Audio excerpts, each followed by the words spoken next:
Try Guys. You're watching the How'd You Do It podcast, and this is how we did it. This is how we did it. We're the Try Guys. Oh boy. That was awful. That was just bad. So boys, this show, it's called the How'd You Do It podcast, and you're perfect for it. It's basically about digital entrepreneurs that have cut through the noise, gained a social media following and an online following, and turned their hobby into their job, which sounds about like your job descriptions, right? Yeah. So I'm really interested, especially with you guys, on just how you went from BuzzFeed to this. Well, this is exciting. I'm excited to find out how we did it. Yeah. How did we do it? Well, I mean, we have been collaborating together for the last 4 years, previously as employees at BuzzFeed, but we had developed such a close working relationship that we really had a lot of confidence in our own skills and in each other to be able to take that step and go independent. So like it was kind of like a total natural step and evolution in our careers where it was very risky, yes, but I always felt like so confident because of the other guys that I was doing it with. For sure. And you guys all happened to work at the company at the same time. Yeah, we just happened to start within the same month span or so. We didn't know each other. We weren't even in the same inter-departments of the video department. Yep. And none of us worked in viral media prior. Yeah, so we started working there to gain an understanding of viral media. We were started there as viral media producers, so we weren't there to be talent. We were there to create formats, learn about how the internet worked, try to crack the internet all the time.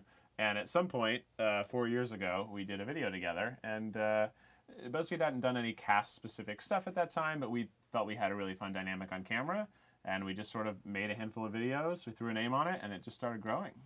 Everything we do is it's a series of testing and iterating, right? We're obsessed with figuring out why do people watch videos, but also why do people share? How do you connect to their passions and identities by making, not just video, it's social media, videos that people take as part of their lives and how they communicate with their friends. So really the first year was just becoming experts in that. And then after 1 year there, about 8 months in, we created this show. But we didn't set out to create a show. We created a video, and we just continued to test down that line, and it kind of spawned a life of its own. We say we came up in the world's biggest and fastest focus group. We really just listened to the audience and let them tell us what this thing should be. What I loved, when I did a deep dive into your whole world, is that when you started this production company not long ago, you've basically grown it to 3.7 million subscribers, the YouTube channel, in like 3 months. Well, we certainly had an advantage in that, we were working for a company with a large distribution platform already. But when we took the risk, we didn't know how many of those subscribers were there for us. Yep. We thought we had a few million that we would get, but we kind of thought, I'll say that we exceeded our growth expectations by a lot. We thought we would be halfway here at this point. It was sort of our 6-month goal to get to 3 million subscribers. Right. We weren't starting from nothing. We had already made over 100 videos together. Yep. And even though we were part of a larger company, we saw this as an opportunity to create our own platform where we could be more directly interacting with fans, where they could know this is the place to go for this type of content rather than, you kind of have to pick it out of the sea of other relatable BuzzFeed content. For sure, and it seemed like it was a huge time crunch just meeting this release day that you guys had. Were there any moments where you're just like, this isn't going to work? All of them. All the moments were those moments. We knew we wanted to do 2 releases a week because it's a lot, but we also really wanted to. We know that uploads sort of are a direct relationship to how many subscribers you get, and as we are starting a new platform, a new place for all of our people to come, we needed to fill that with content to come see, because we can't just say we have a new channel and we'll have a couple videos a month, because then why would you feel like you needed to be a part of that channel? I'd say our biggest challenge the whole time too is that we wanted to have more videos than we've ever made with the same, if not better quality than we've ever put out, and by the way, now we're all alone, right? So it was really like, we don't want to, we have trouble half-assing things. So we really, our edits are pretty complex. We don't do videos that turn around in a day. We do videos that sometimes turn around in a month, in 6 weeks, right? We really put a lot of love and care because we think of our channel not just as a digital destination. It is a channel. We want to create TV quality content on the internet. I'd say the reason why, under all the pressure, we really never doubted ourselves even though we stress like crazy, is because we really are producers first. Have you guys naturally sort of fallen into your own roles? Like, you know, you figured out who's good at what and sort of just deviated off? Did that happen naturally, or you had to like go, okay, you do this, you do this, you do this?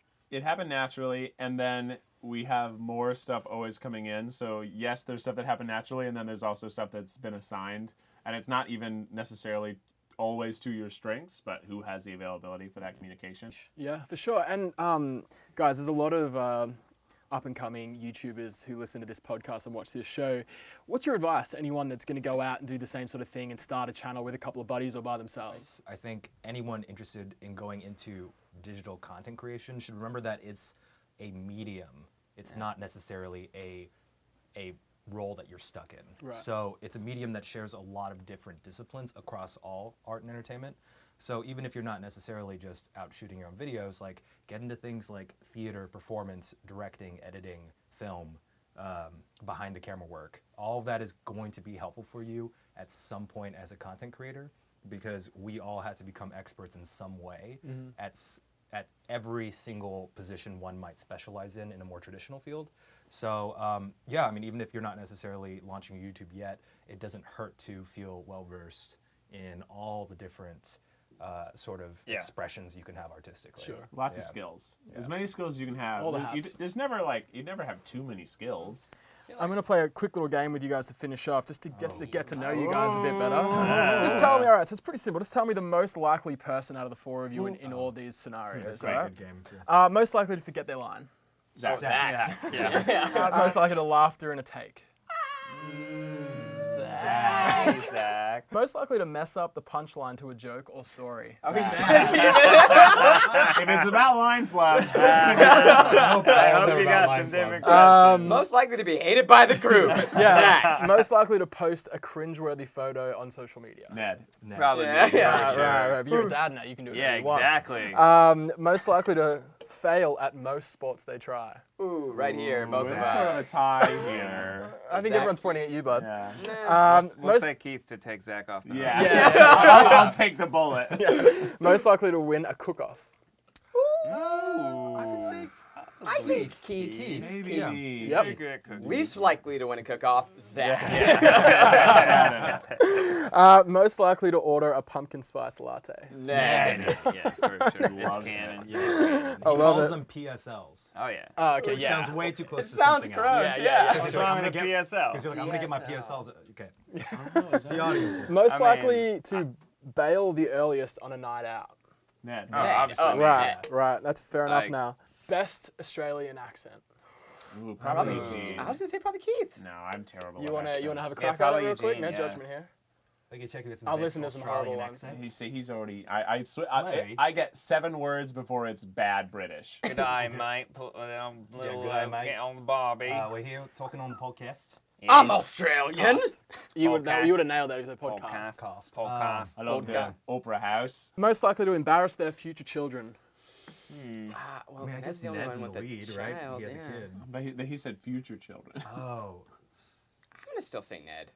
I don't know. Yeah, I think Ned. I feel like that's all of us. Yeah, If any yeah. of us Might have be. children and they We're all look at the these same videos. stupid I mean, It's just, it's like more of an immediate fear with me because Yeah. I can like realize. I like, imagine oh, gosh. Ned's family is gonna be so loving that they'll be like, "Dad, you were so great in those videos. I'm so proud of you, Papa." Our kids will hate us. Yeah. All right. Most likely to absolutely fail at using millennial lingo. Ned. Lit fam. Thanks for watching the interview. That's it. That's it, man. That's it, guys. Short and sweet. Thanks so much, guys. Yeah. Congratulations on everything. Oh, thanks, It's man. awesome. Thanks for watching the pod.